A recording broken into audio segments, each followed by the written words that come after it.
Bismillahirrahmanirrahim. La ilaha illa anta subhanaka inni kuntu minaz zalimin. Welcome to class 6. Assalamu alaikum dear students. Today is my lecture number 4, unit number 3, winds and cyclones.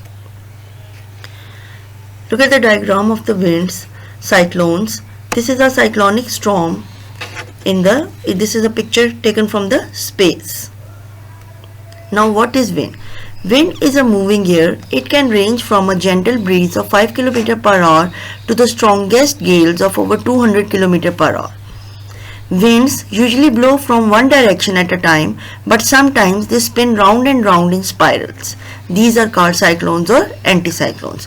When cold air from polar region meets warmer wet air from the tropics, it can cause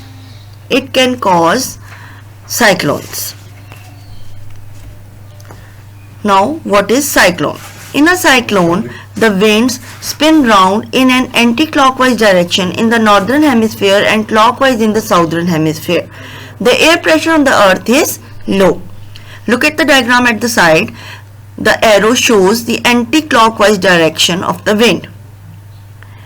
Cyclones are smaller than anticyclones, but the wind speed are much stronger.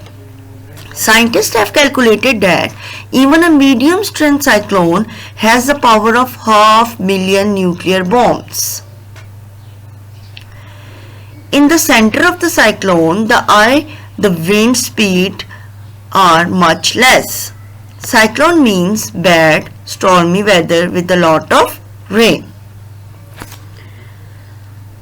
So this shows that the cyclones are more dangerous than the anticyclones because it has the strength of 500,000 nuclear bombs, and the weather during cyclones are much bad, stormy, and there is a lot of rain in cyclones.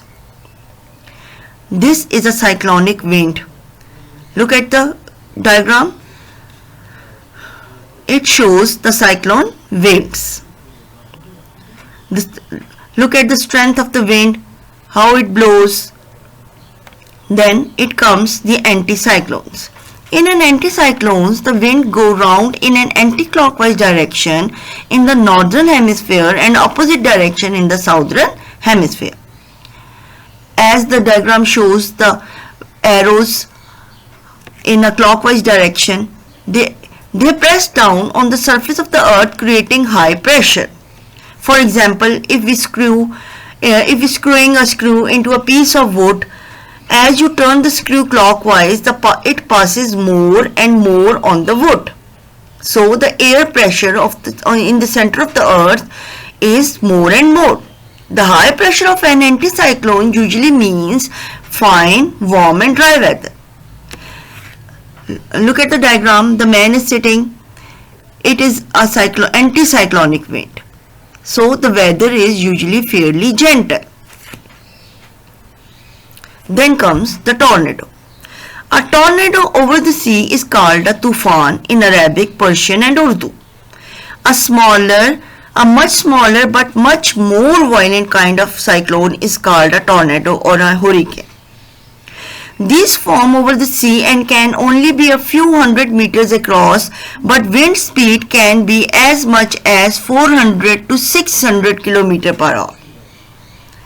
Sometimes they suck up a vast amount of water from the sea to form a swirling column of water called a twister or water spout.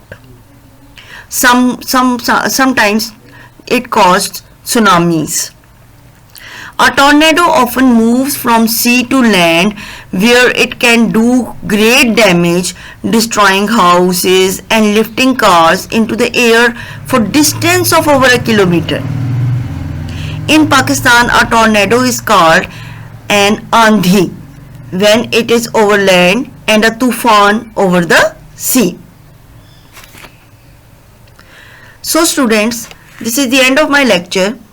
If you have any query about this lecture, you can ask me. I hope all of you have understood it well.